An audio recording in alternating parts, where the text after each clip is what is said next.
Hello, Path 11 podcast listeners. We would like to welcome you to our show today. We have a returning guest, Darryl E Berry Jr., and he is going to be discussing the Course in Miracles today with us. But before we get into that, we would like to mention our sponsor for today, who is Jeff Finley of MakerMistaker.com. Jeff also runs a podcast of Maker Mistaker Podcast, and he also has a great book out there called Wake Up, The Morning Routine That Will Change Your Life. And you can get this at his site on makermistaker.com/path. And the great thing about it is you could pay whatever you want. It's an ebook edition that's available to everyone, and you decide what it's worth to you. So if you would like to find his book and listen to his podcast, head on over to makermistaker.com/path.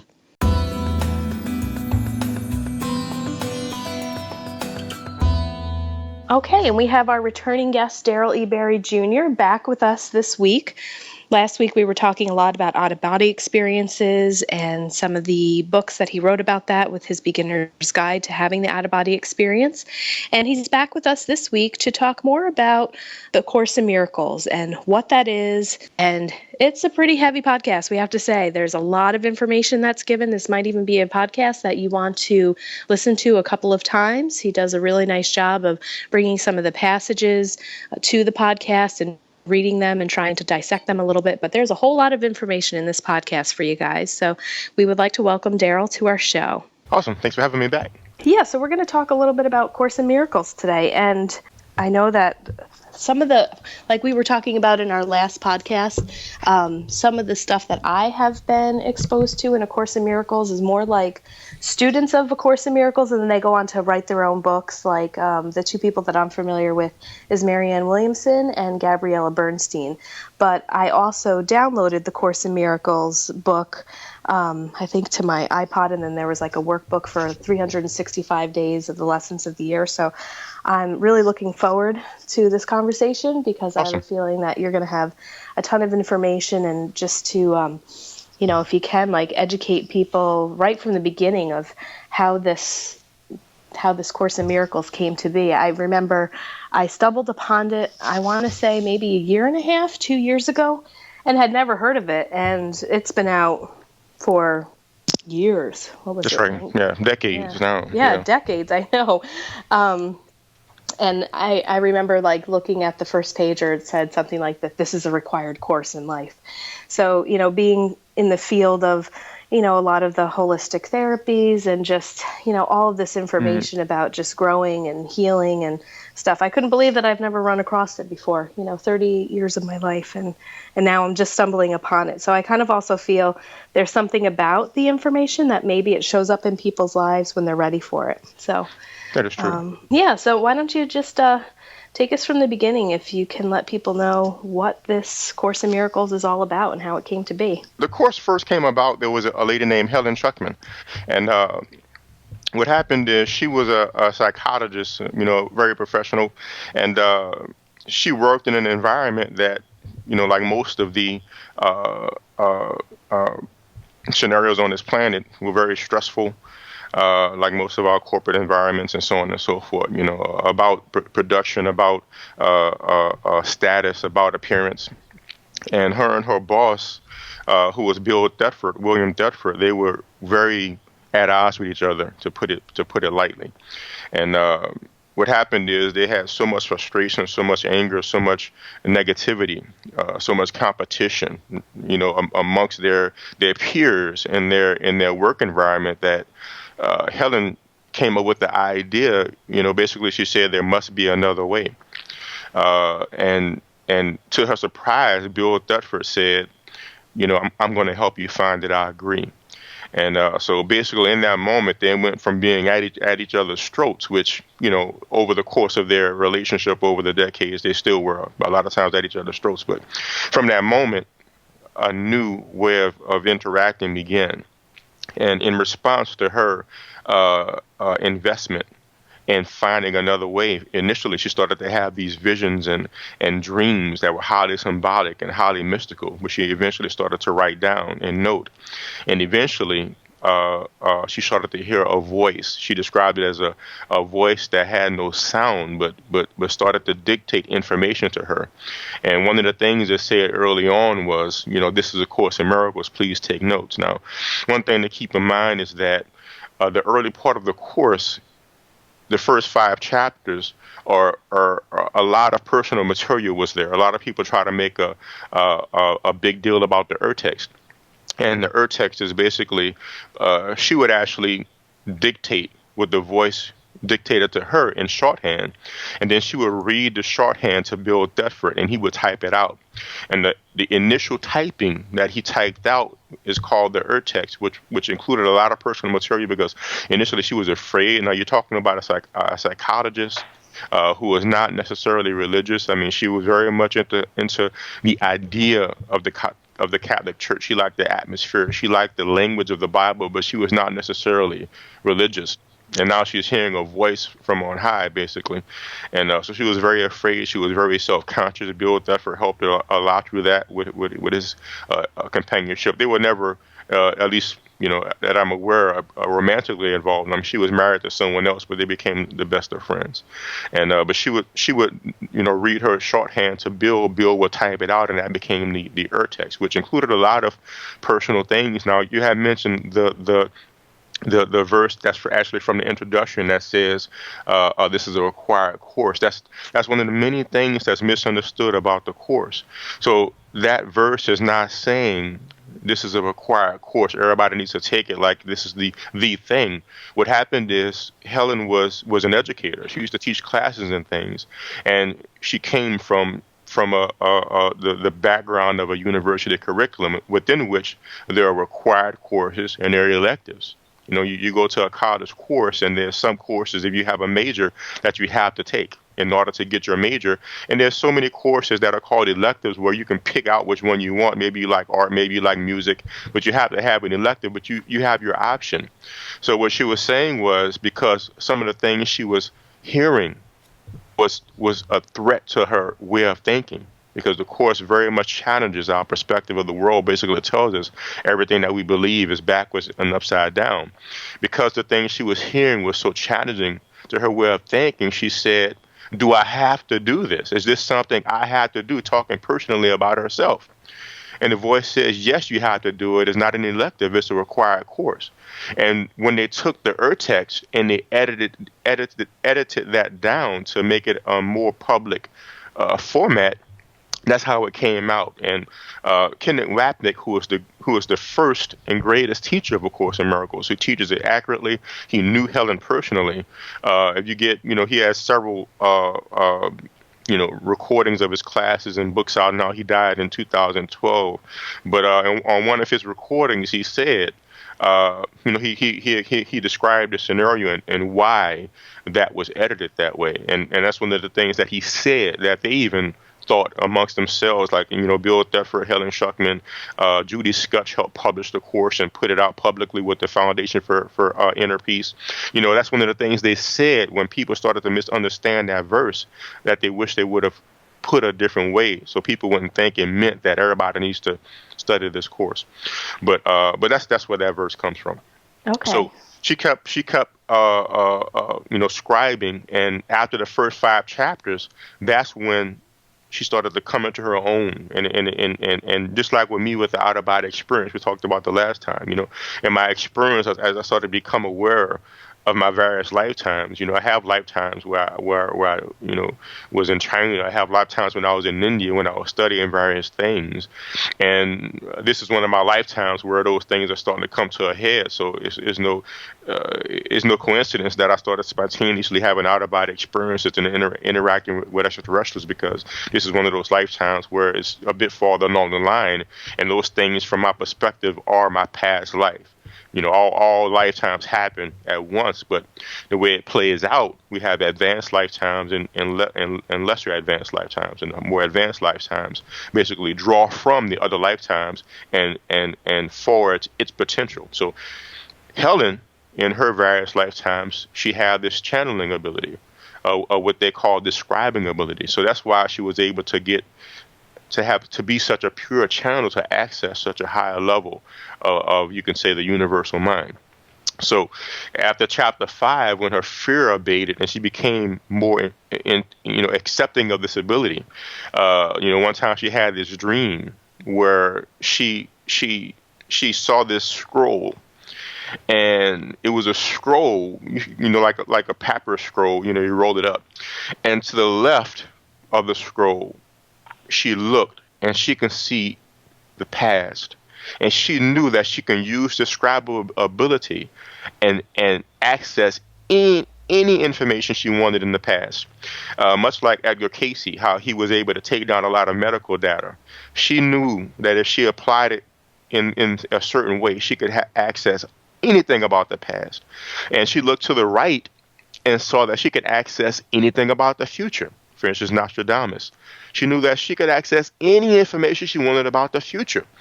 But what she did was she took the scroll and rolled it up. So all she saw was the single phrase in the direct center of the scroll, which was God is. And that was her symbolic decision to not abuse the ability as she found out she did in the past. And for instance, find out a whole bunch of stuff about the past or find out stuff about the future and be, some psychic or whatever. She decided to use that ability to access a level of information beyond that paradigm, and her scribing became much more clear. And that's why when you go from chapter 6 onward, it becomes more fluid. Chapter 1, the entire paragraphs are 2 sentences or 2 verses. But when you get into chapter 10, chapter 20, you have paragraphs in blank verse, in full Shakespearean blank verse. So as the course goes along, it becomes much more sophisticated in its form because her scribal ability became more clear. And but that's also why people who try to latch on to the text, because the text, for instance, it mentions sexual motivations or sexual impulses, and people mistakenly think that to mean, oh, we need to get the text because they. A lot of people mistakenly believe that Kenneth Wapnick, when he came along, he actually altered the course when he did not. All the editing of the course was done by Helen under the direction of the voice to clarify all the personal things that happen. So, for instance, if you look in the course now, instead of saying sexual impulses, they might say ego impulses versus miracle impulses, because it recognizes that every single impulse is the same. That's why the Course says in the very first verse, there's no order of difficulty in miracles, because according to the Course, everything is an illusion. Everything is an illusion but God. Going back to that vision that Helen had. She didn't want the past. She didn't want the future. She rolled it up and only wanted God is. According to the Course, God. And it's not a religious term. It's just, it came through a certain channel that had a certain background. As I said earlier, she was very enamored by the language of the Bible as well as Shakespearean language. So it comes out in that form.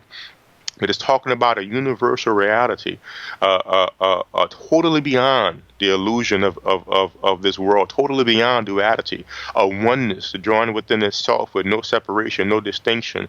In comparison to this world does not exist at all.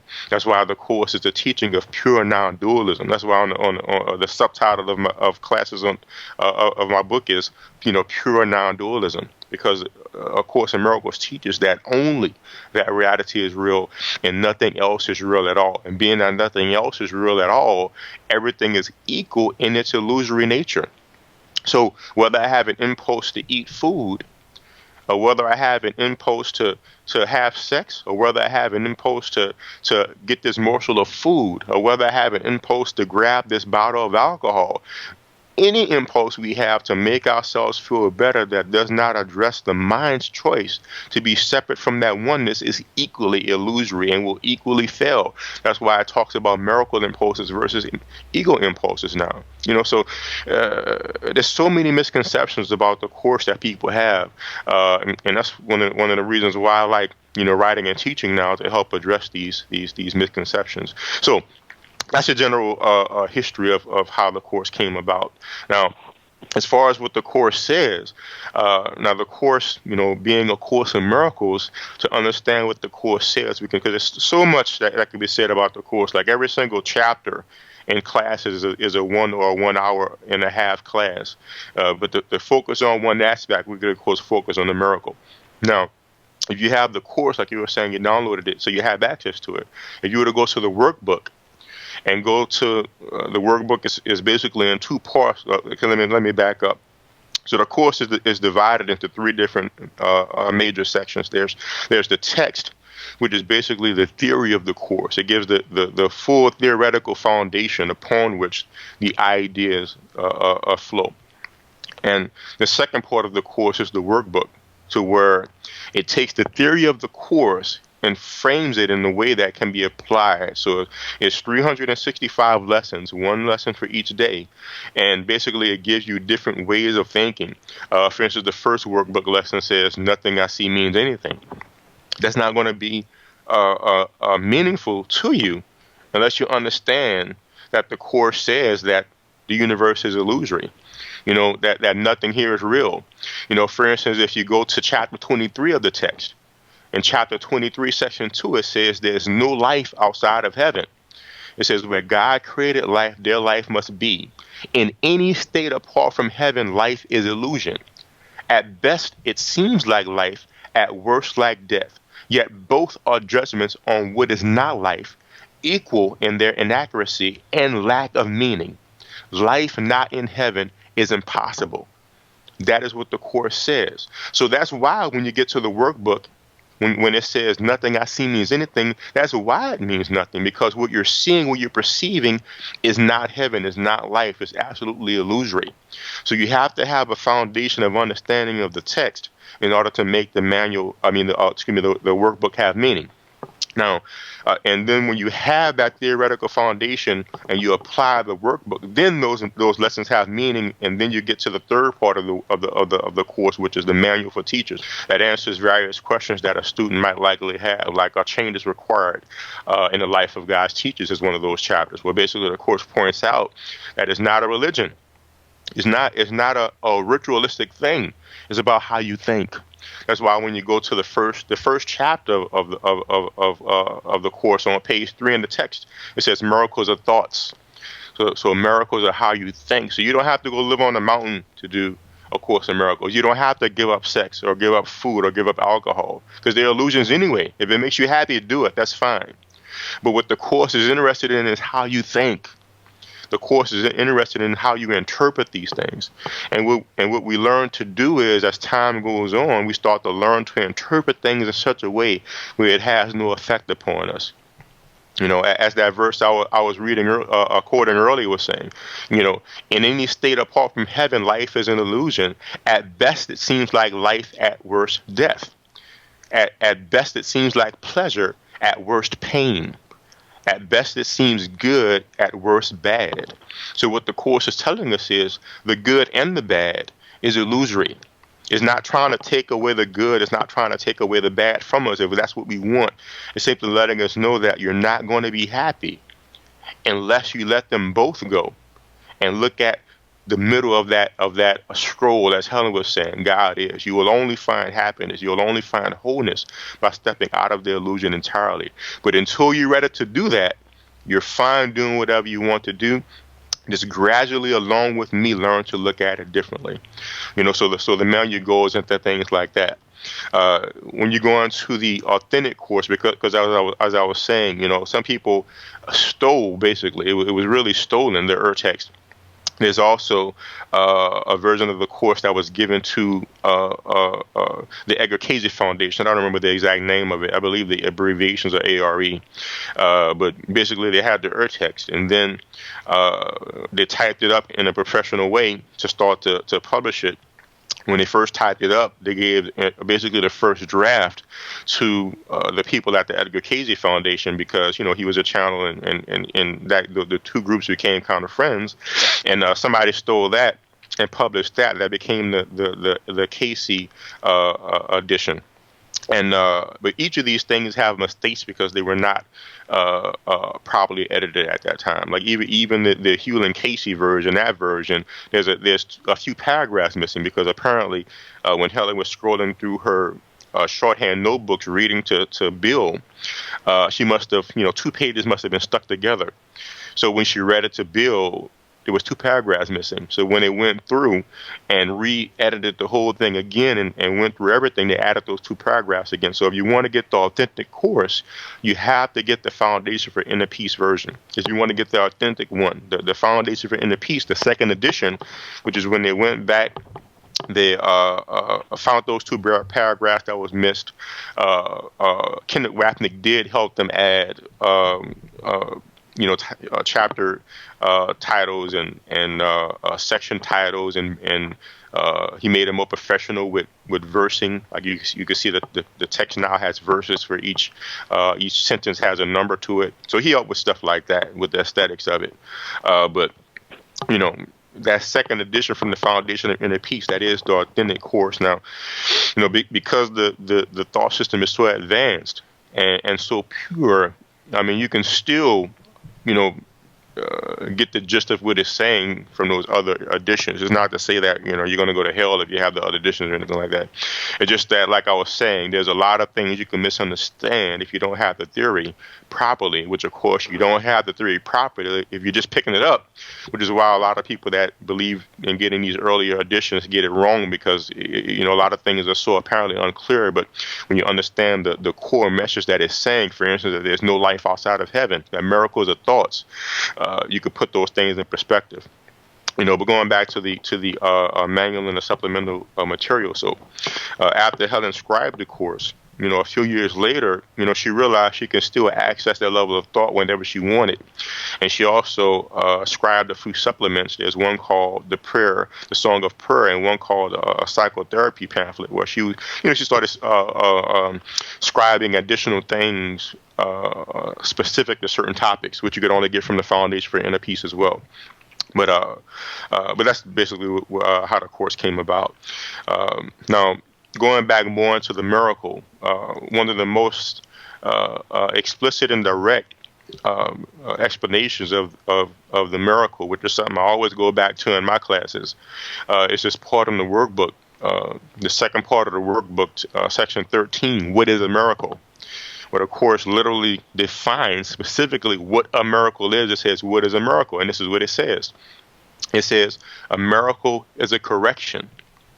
It does not create, nor really change at all. And again, we're talking about A Course in Miracles, and this is saying what a miracle is. A miracle is a correction. It does not change, does not create, nor really change at all. It merely looks on devastation and reminds the mind that what it sees is false. It undoes error, but does not attempt to go beyond perception, nor exceed the function of forgiveness. Thus it stays within time limits. Yet it paves the way for the return of timelessness and love's awakening, for fear must slip away under the gentle remedy it brings. Now, this one thing you'll find out about the Course is it's very consistent. Everything it says aligns and intertwines with everything else. When you read this verse, it looks on devastation and reminds the mind that what it sees is false. So the miracle is not about changing things in the world. A lot of people mistakenly want to believe it's talking about miracles as people normally talk about it, like the miracle of turning water into wine, or the miracle of healing people, the miracle of being told, what to do in my life. That's not what it's about. It's about looking on the devastation of the experience of separation from life. Because as we discussed earlier from that verse in chapter 23, there's no life outside of heaven. So anything that's not life, it's death. It's the opposite, the seeming opposite, which is why if you look at the world, it's based upon death. Nothing can live in this world without something dying. It doesn't matter if it's an animal. Doesn't matter if it's a plant. Doesn't matter if it's the bacteria that we breathe. Every time we breathe, a lot of people try to say, let me stop eating animals, because that's so horrible, that's so bad, you're killing another life, and that's fine. But a plant is just as much alive as an animal. That's why the Course says even a grain of sand is a part of the sonship. The sonship is the word it uses for this illusory mind as one that's projecting this universe. Everything is a projection of that one mind. Everything has consciousness. So it doesn't matter what you eat. When you breathe the millions of bacteria that die in the process. So there's no way that we can live in this universe without killing something, even if you live off energy. There's yogis and things like that who learn how to live off prana. They're still absorbing energy to change it or destroy it. Destruction could be called change, when you change something from its previous state. Our existence is based upon destruction because it's the world is the supposed antithesis to life, to what reality is. So what the Course teaches us to do is to look at our lives, to look at the devastation that is our life. And everyone has a life of devastation, whether they realize it or not. People who come to the Course because they're upset, because they're in pain, or at least that's why they stick with it. There's a part of the Course in chapter 2 that says tolerance for pain may be high, but it is not without limit. And I'm paraphrasing on this one. It says, everyone becomes to realize at some extent that there must be another way, like the realization that Helen came to. There must be another way to the lack that I feel, to the anger that I feel, to the pain that I feel, in my life, in my experience of myself and my experience of the world, and what we do is, we try to find some kind of satisfaction in the world, as the Course points it out, in basically every single avenue we seek is one of 4 different ways. There's either power, is either pleasure, is either fame or wealth. Everything that we do in the world to make ourselves happier, to fulfill ourselves, it falls into one of those categories or some combination: power, pleasure, fame, or wealth. And those things never work. That's why, the millionaire gets 1 million, they got to get 2 million or 10 million. I mean, how many millions do you need? Are these people who get they get, 10 luxury cars, they're all just sitting there. They can't drive them all because there's never enough, So what the Course is teaching us to do is to realize where our experience of lack is really coming from. And it's coming from the devastation of believing that we're separate from that oneness, from believing that we're separate from reality, our true existence. So basically, according to the Course, the entire universe is a projection of an illusory mind that wanted to believe it can be separate from oneness. According to the Course, none of this ever happened, and none of it did. That's why the Course says, the tiny tick of time was all there ever was, was all there ever was. And that's one of the reasons why people are so invested in trying to say that the Course is, that God is in some kind of way, in touch with this world at all. Like you were mentioning Marianne Williamson, I remember seeing a video of hers where she said that, spiritual people like Jesus, they were an intersection between the divine and the material. That is totally false. That is absolutely false. There's no interaction between the divine and the world. As I quoted earlier, there is no life outside of heaven. Where God created life, there life must be. In any state apart from heaven, life is illusion. God does not intersect with illusion at all. There is no intersection between the divine and the physical.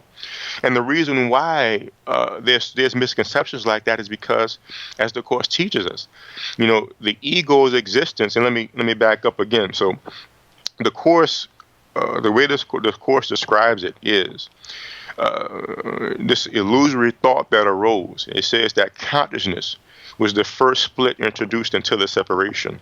So basically, consciousness is that initial experience of this illusory mind of being separate.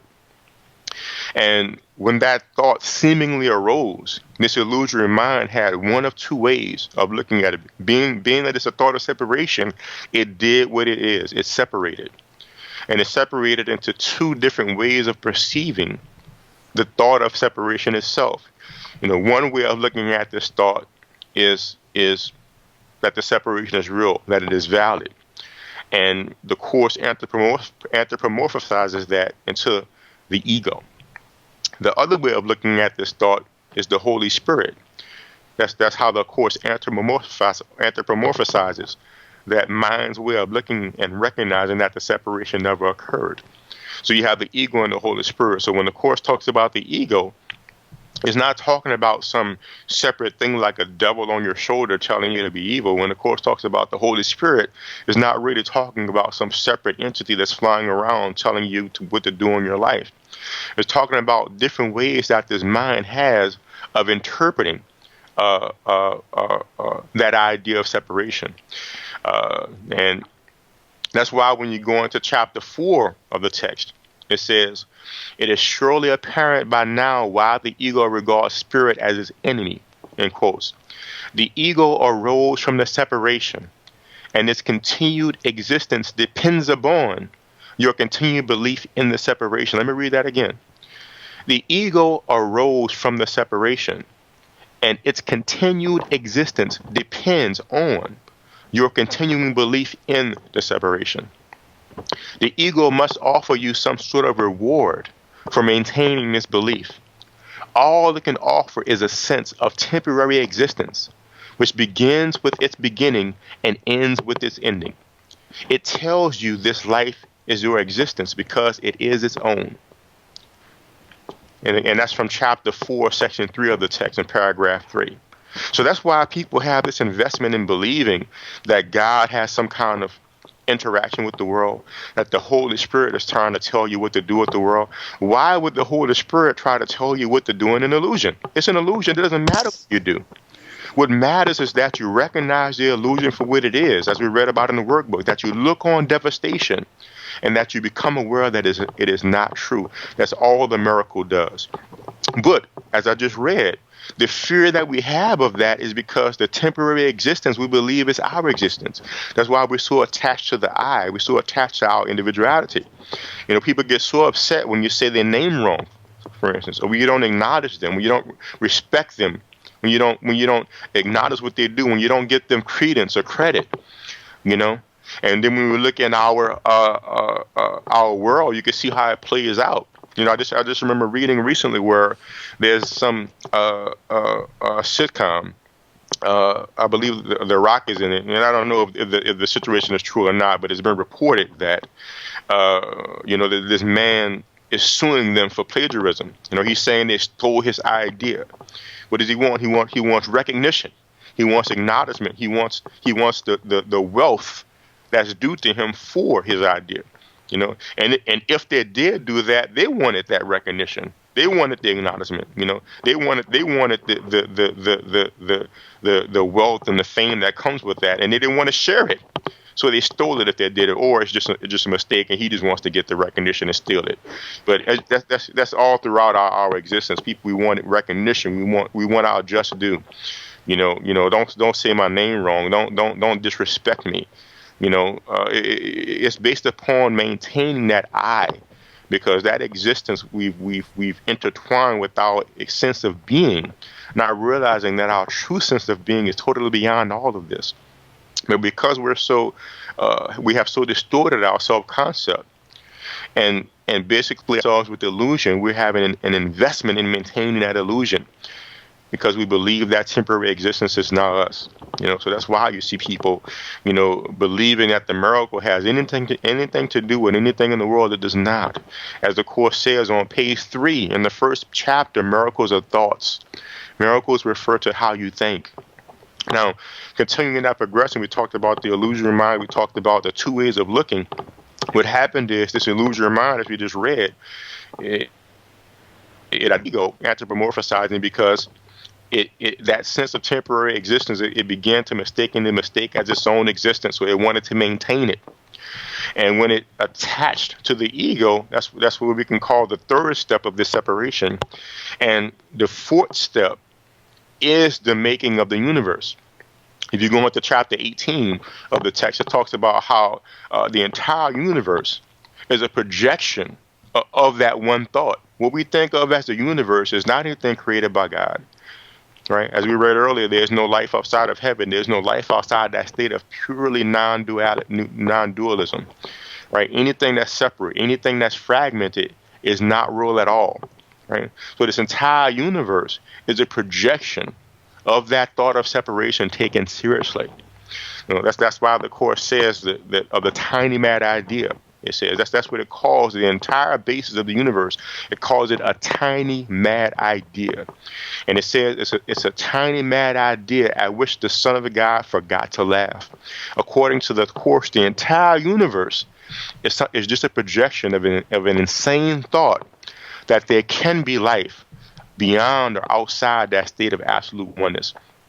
That's why if you go to chapter 18, I read another verse. It says, this is chapter 18, section 1, paragraph 4. And I know we only have an hour. I knew this is a lot of information, but people could go back and reread and hear it again. But in chapter 18, section 1, paragraph 4, it says, "You who believe that God is fear made but one substitution. One substitution. It has taken many forms because it was the substitution of illusion for truth, of fragmentation for wholeness. It has become so splintered and subdivided and divided again, over and over, that it is now almost impossible to perceive it once was one and still is what it was. That one era was brought truth to illusion, infinity to time, and life to death was all you ever made. Your whole world rests upon it. Everything you see reflects it, and every special relationship you have ever made is a part of it." This is what the Course says. This is chapter 18, section 1, paragraph 4. It is saying everything you see reflects the one thought that you can substitute totality for separation. That's what the universe is.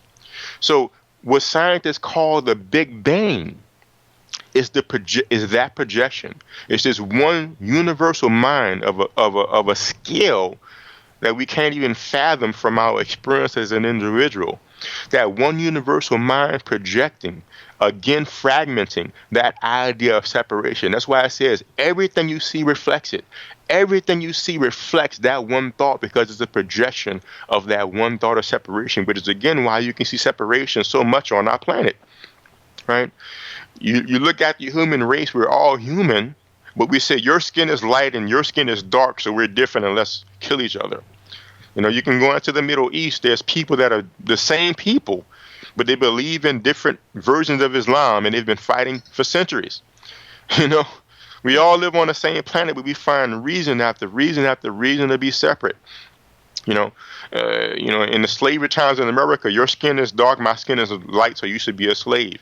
You know, then it became, I have property, you don't have property, so you should be subservient. So many different reasons to find separation because, as it says, everything you see reflects that thought of separation, and every special relationship, every relationship based upon separation that you have made is a part of that original thought that you can be separate and find happiness in that separation, which is why there's nothing but separation and separation. There's rich and then there's poor. There's have and there's have-nots, right? There's more and there's less. You know, there's, someone has to have and someone has to not. There's winning and there's losing. Separation, division, over and over and over. I mean, if you think about it, we all live on the planet together.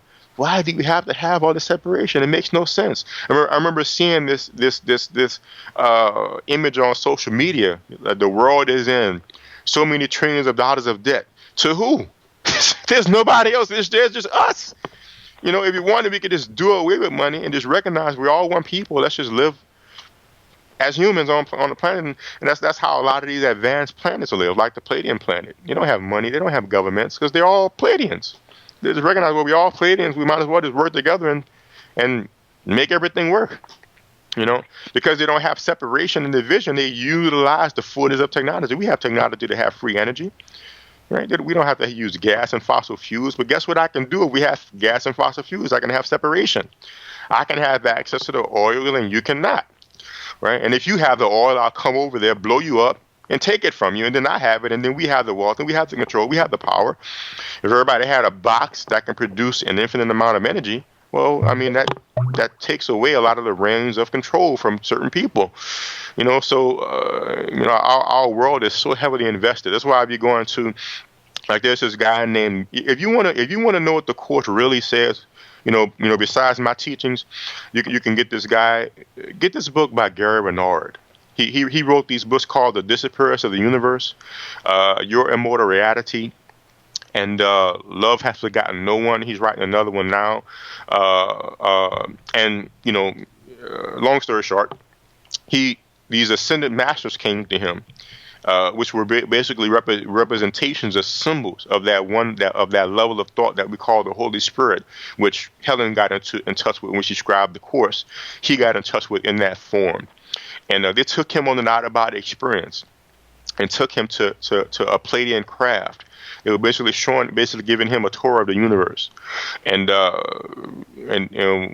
when they met the Pleiadians, he was saying how a lot of the Pleiadians, they're starting to disappear, they're starting to incarnate less, because they start to become enlightened, and become basically every single individual, as I read in that verse earlier, is a fragment or a symbol of that one mind that's projecting everything.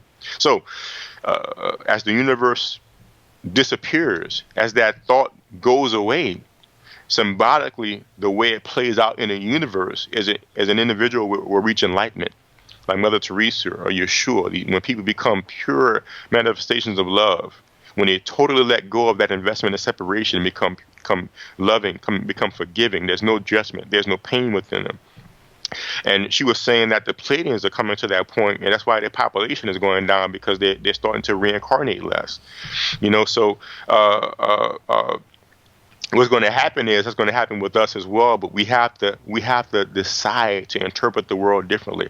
As long as we keep investing in the idea of separation, that's why we keep coming back over and over and over to play out that idea of separation, right?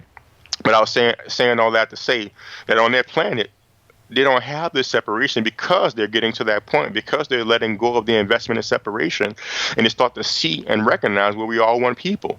Let's not kill each other. We're all living together. Why not just do away with money and just, why not automate things? There's a big fuss about technology. Technology is taking away jobs. Good, good. If technology is doing it, then I don't have to do it. I can write my books if I don't have to do it. We just have things so backward, because on this planet we're so invested in separation. So we think the machine takes my jobs. Now what I'm going to do? I can't work. Well, the machines do everything. You don't have to work. Now you can write and do art and travel, because everything is automated. There's so many different ways we could run our planet. But on this planet, we're so invested in the idea of separation that's how it plays out. But I knew there was a lot of information. People can go back and replay it and follow the verses in the course, because a lot of the verses I was quoting, and I gave you the chapter and section and everything. But that's in a nutshell. You can get an idea. And as I said, if you really want to know what the course is saying, people like Kenneth Wapnick, people like Gary Renard, people like myself, who do not compromise on what the course is saying. And everything I said, I backed it up with a verse in the course that you can go and look at yourself.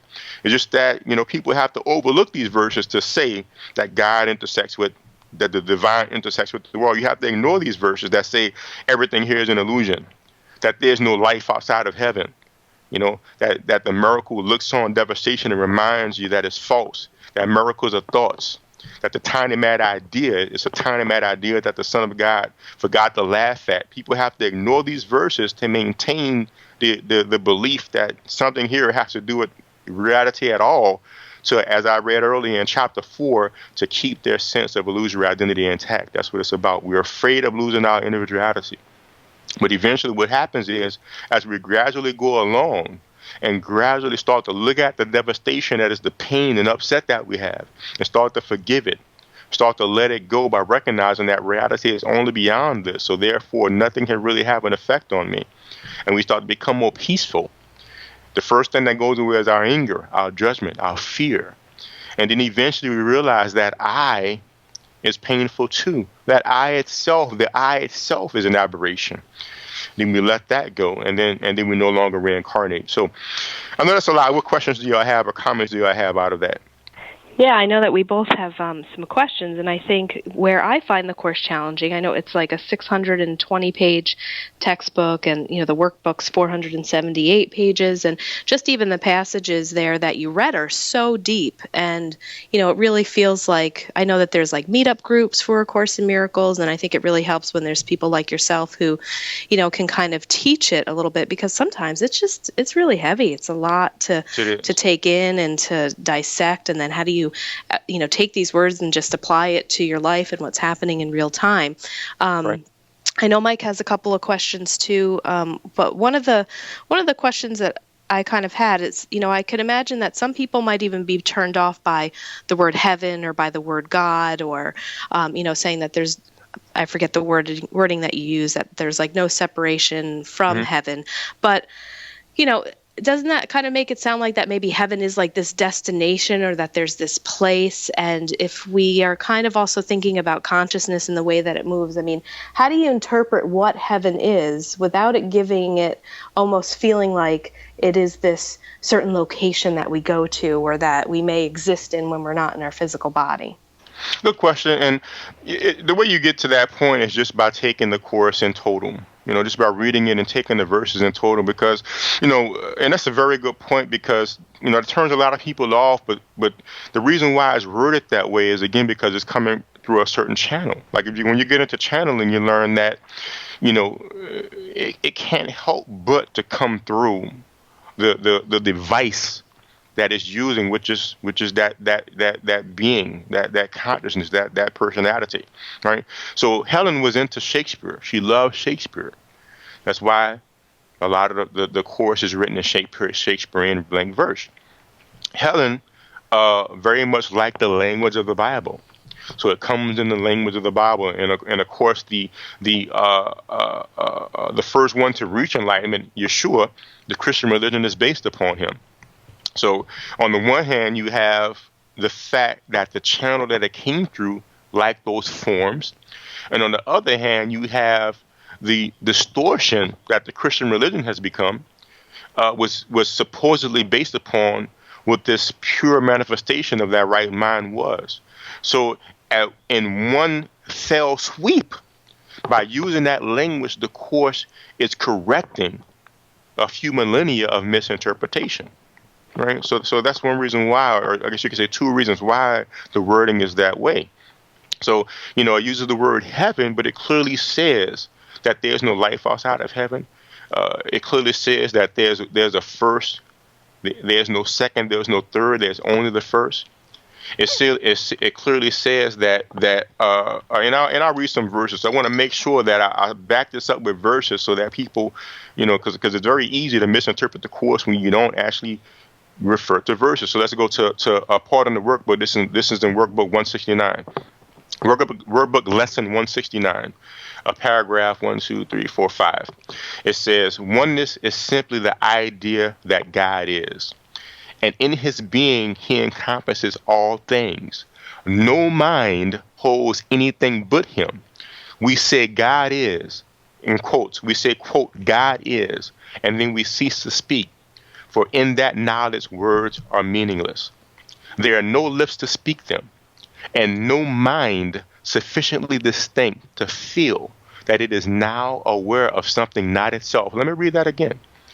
There are no lips to speak those words, God is, and no part of mind sufficiently distinct to feel that it is now aware of something not itself. It has united with its source, and like its source itself, it merely is. That is a statement of pure non-dualism. So it is saying heaven, God, oneness. There is not even, it's so one, there's not even a mind, a distinction to be aware of something not itself. That's pure non-dualism. So that's how you know it's not a destination, because if it's a destination, then I am here, I'm aware of a destination, and there's heaven, which is a destination, which is separate from me. But what the Course is saying, that this state of oneness, is so absolute that there's not even a mind to be aware of something that's not heaven. It's only oneness. So it's not talking about a destination. There's another verse, let me find it, where it says, let me see. Let me find this from just for a moment. It rings off the top of my mind, but I don't remember the exact verse. Okay, the exact positioning. It's in chapter 14. This is in chapter 14, section 4, paragraph 1. This is the section called Your Function in Atonement. It says, yet truth is offered first to be received, even as God gave it first to his Son. The first in time means nothing, but the first in eternity is God the Father, who is both first and one. Now listen closely. Beyond the first, there is no other. For there is no order, no second or third, and nothing but the first. Let me read that again. Beyond the first, there is no other. For there is no order, no second or third, and nothing but the first. So we read a verse in the workbook that was saying there's only God is, nothing distinct enough to be aware of something not itself. And it says it again in the text. Beyond the first, there's no other. So when you're talking about God, you can't be talking about some separate being. A lot of people, because the Course might speak anthropomorphically and sort of speak in that way, and people mistakenly believe God really made us and sent us here and he wants us to come back. No. In heaven, there is only God, meaning is not talking about God in a religious sense. If you go to the Bible, if you go to the Quran, if you go to all of these religious texts, God made the universe. God made man. God interacts with man.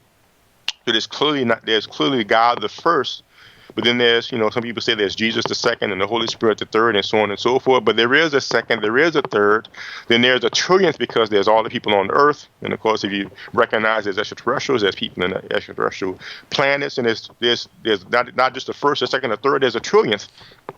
And people mistakenly believe that it's talking about God interacting with this world. But the Course clearly says there's God, there's no second, there's no third, there's only God. So when it's talking about God, it's using that religious term, but it's talking about a purely non-dualistic state within which there's no separation and outside of which nothing else is. That's why we read that verse earlier. It says outside of life, there's no heaven. We read that specifically. So if you put those verses together, God or heaven is talking about, again, is a purely non-dualistic state outside of which nothing exists, within which there is no distinction at all. There's only that oneness. So we're talking about absolute oneness, pure non-duality. So the Course says that literally. It's saying these things. So it's clearly not talking about some kind of religious heaven. But again, it uses those words to correct 2,000 years of Christianity in a sense, and also to represent the form that it came through. Helen Schuckman, who liked those verses. But all you have to do is read what the Course says instead of accepting what we want it to say. And it clearly says otherwise. And the good thing about it is, it is a self-correcting mechanism because, if you take it to mean what it's not saying, it's simply not going to work. Miracles are thoughts. We read that specifically earlier. So if you try to make the miracle something in the world, you're going to find your peace does not go away. You're going to find you're not getting the results to the degree that it claims you can get it. You will not experience peace. The results speak for themselves. Because the peace that we feel, like if you go into some of the things that's made it through to the Bible, right? When Jesus was on the cross, when Yeshua was on the cross being crucified, it came across as him saying, Father, forgive them, for they know not what they do. He was forgiving, even while he was being murdered.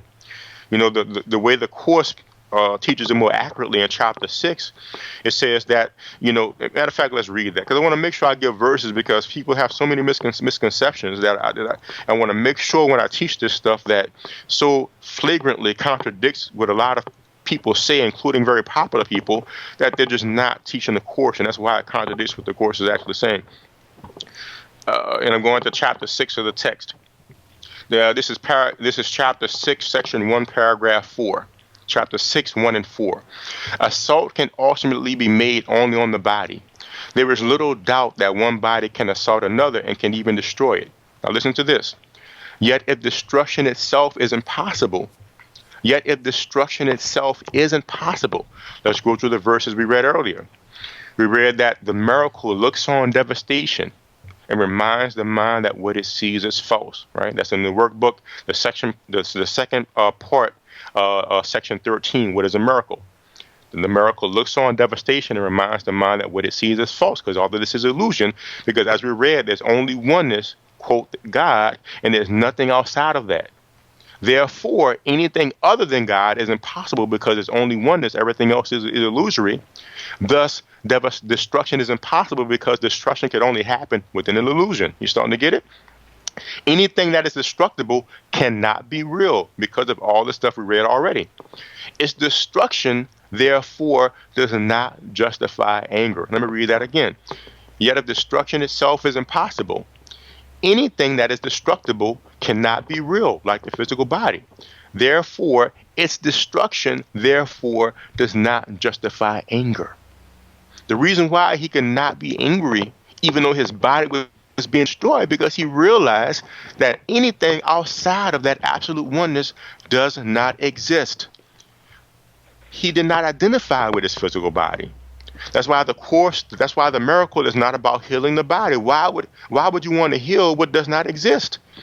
Right? That's not to say you shouldn't go to the doctor if you're ill and eat. Again, what I refer to in the manual. All changes required in the life of God teachers. You can read that on your own time because it's a section. But just referring to it, you can go back and read it. There's no changes required in the life of God's teachers. You can go to the doctor and eat organic food. I mean, I do all that stuff. I eat organic food, because it's healthier. I feel better when I eat it. If I have an injury, I go to the physical therapist. Like I go to the gym and stuff like that. Sometimes I get an injury. If I'm ill, I go to the doctor. I get an antibiotic, whatever. But still, you can recognize that because the body is destructible, it is not real because, again, there's no life outside of heaven. So you have to understand the purely non-dualistic framework that the Course is presented in order to truly apply the miracle. If you believe that the world is real and God created the world, then you're not going to be able to apply it properly. And you're not going to start to experience the peace that comes from applying it properly. You're not going to experience, as the Course says, that peace that passes understanding that the Bible talks about. The reason why that peace passes understanding is because when you believe the world is real, it's not understandable to not be upset when your body is being destroyed. Because it's my body. This is all I have. This is my life. If you destroy my body, I'm dead. So we're very invested in our body being alive, obviously. So you're not going to be able to understand how you can be at perfect peace even while your body is being destroyed, because you recognize that the body is just as illusory as everything else. As we read in chapter 18, your whole world rests upon it.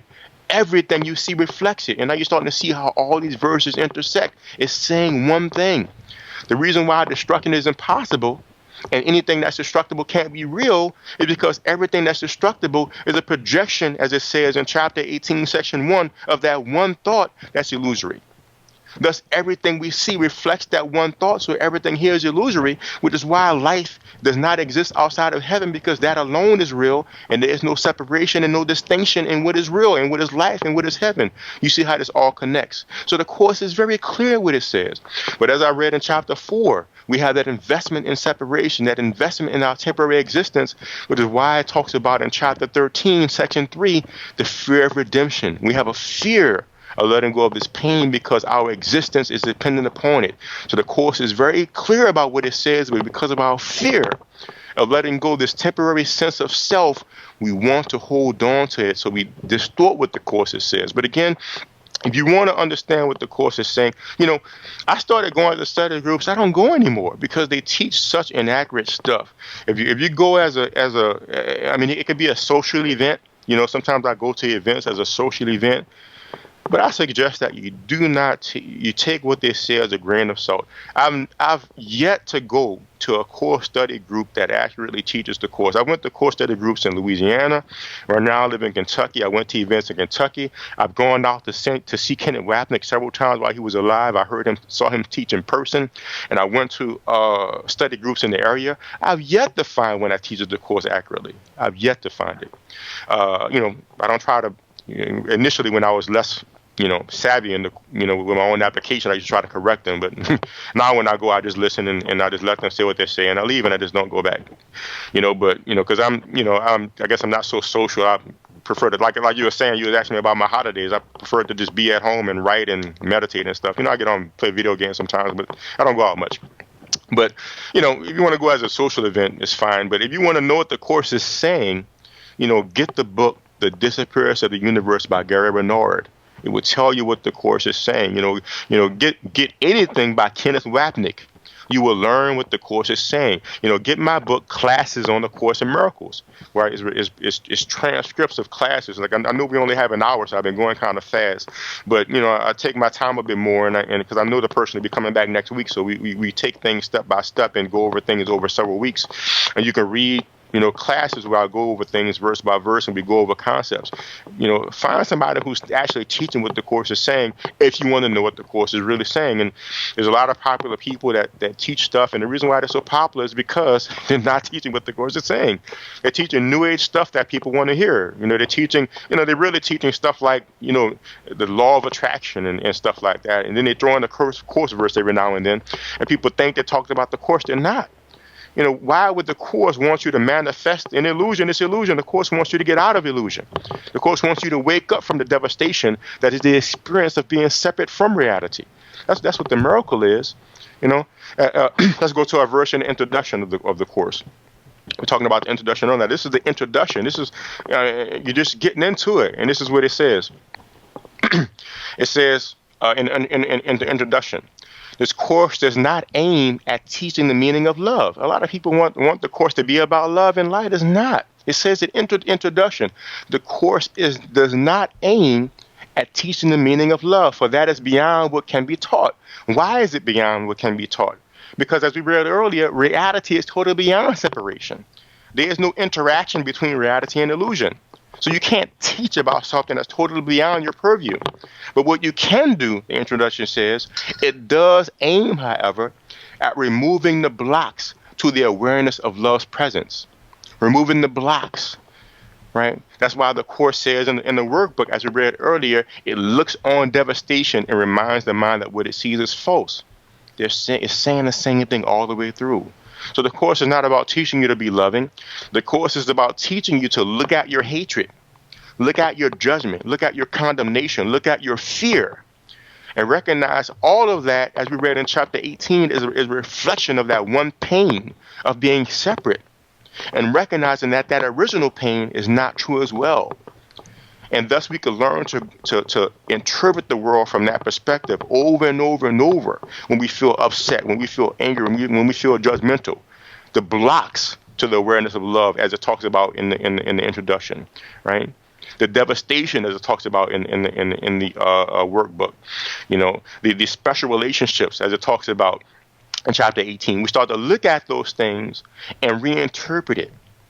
And then we start to experience a peace, an inner peace, an unshakable inner peace that lets us know that our reality is totally beyond the illusion altogether. So we don't automatically jump out, as the Course says, but you can find this on your own, but it says that, the sleeping mind, it can't just automatically awaken up because it'll be too frightening. So it has to have a gentler dream. A lot of people mistakenly believe that the real world means that, the Course uses the term the real world. People mistakenly believe that means that, you're going to have everything you want in the world. No, the real world is what the Course is talking about, is that state of absolute peace that comes from interpreting the world from that non-dualistic perspective. So, the Course says everything all the way through, but there's a section of the Course called The Real World that you can read that talks about that. But, if you take this interview and you play it back again a few times, and then you start to read the Course, you'll be able to see how all these things align. You start to see what the Course is really saying. The Course is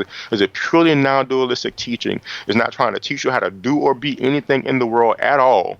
It's only about how you think. And it's about interpreting the world from that perspective of non-duality that recognizes that nothing in the world can affect me because reality is totally beyond the world. And that's how we have that peace that passes understanding, as we read in chapter 6, because we realize our true life has nothing to do with this illusory existence. So what other questions or comments came up? You have anything to say, Mike? Yeah, you went through a ton of stuff, and I'm totally new to this material. And I actually, going into the show, I had a feeling that it was something different than what, just going by the title. And we talked about it a little bit the last time we talked, but you really went in pretty deep with a lot of stuff. Basically, I guess, and of course I would have to listen to this interview again to get a real, better, more intellectual question, but I guess as a beginner, what drew you to this material and what resonated with you to keep coming back to it to now teach it? Pain. Yeah, I mean, that's what it's related. Just like I don't know if we actually read that verse. I'll find it while we're talking. It's in chapter 2. But just pain, man. Just being upset with life, being upset with just dissatisfaction, anger, judgment.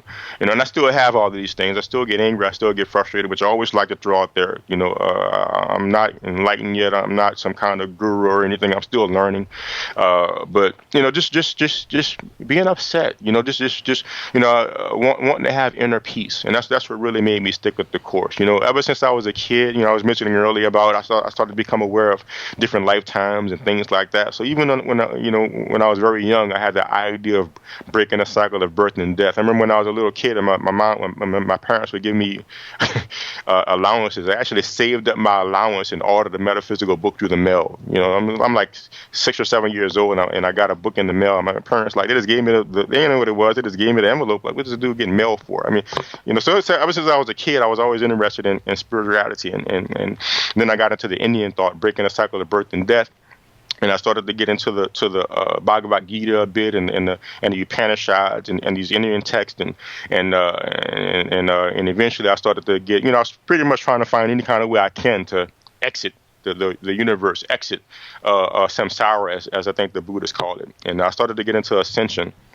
And with the out-of-body experience, I started to get into the ideas of the farthest you can take that, like learning how to even dematerialize the body. I didn't get to that point, but and then when Gary Renard, I heard he got met by quote ascended masters, and I heard his interview, and that's when I bought the Disappearance of the Universe, and I found out what the Course was really saying. I mean, I actually learned about the Course years before. I was still in high school. Like I said, I was searching since I was a kid. And that's when I went to my first study group with the Course. But whatever that guy was talking about, I knew I didn't want.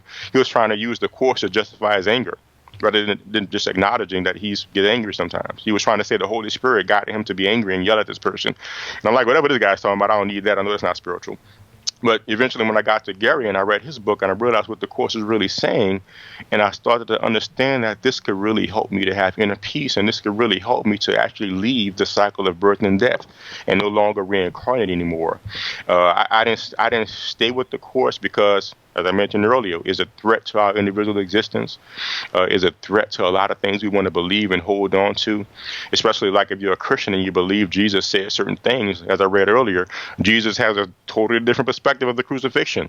He didn't die for people's sins. He was being an example of the fact that you could be at peace no matter what. He was being an example of the fact that reality is totally beyond this illusion. So the Course challenges a lot of heartfelt beliefs, but for me, it just challenged my investment in the world. It challenged my investment in valuing things in the world, and believing is valuable. And so several times I actually decided I'm not going to study the Course anymore because it's frightening me so much.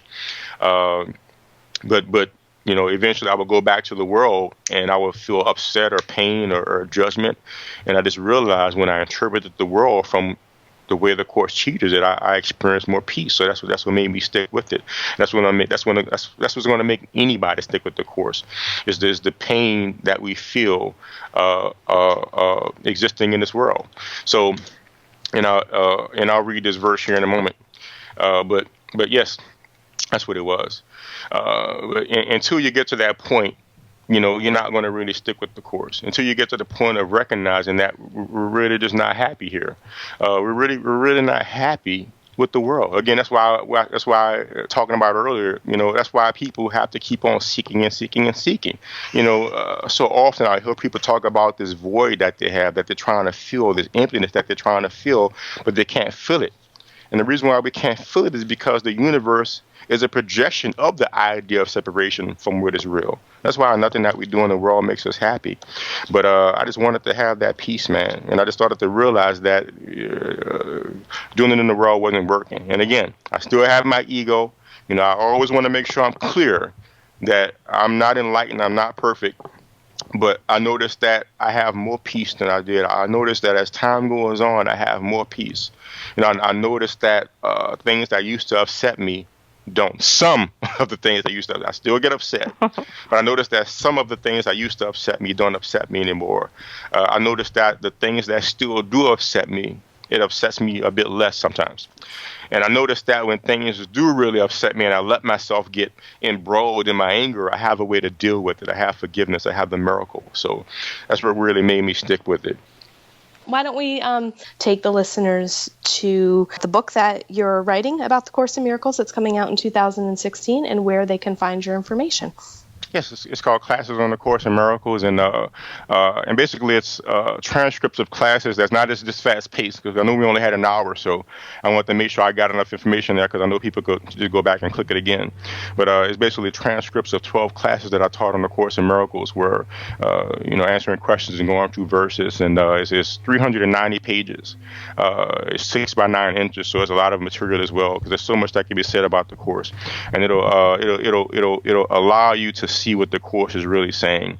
It'll be available by March. It's actually finished now. I had sent you that image, but that's the image of the proof where I can read it and make sure there's no typos or anything. So I'll go through that and send it back, and it should be available on Amazon by March. And you can find me at DarrylEBerryJr.com, DarrylEBerryJr.com. And if you want something immediately, like I said, you can't go wrong with Gary Renard, his book, The Disappearance of the Universe, and then there's Kenneth Wapnick as well. You go to facim.org, and he has tons of books and teachings. But I mean, everybody has their way, and basically, but if you're studying the course, quote, studying the course, but you're not actually teaching or learning what it's actually saying, then essentially you're studying a different spiritual path, really. You might call it the same thing, and that's what I see a lot of. People call it the same thing and use a lot of the same words, but they're teaching something totally different. If you want to know what the course actually says, you want to go to Gary Renard, Kenneth Wapnick, and myself, Darryl E Berry Jr. And again, you'll be able to see in the verses what it's saying, and it's so clear.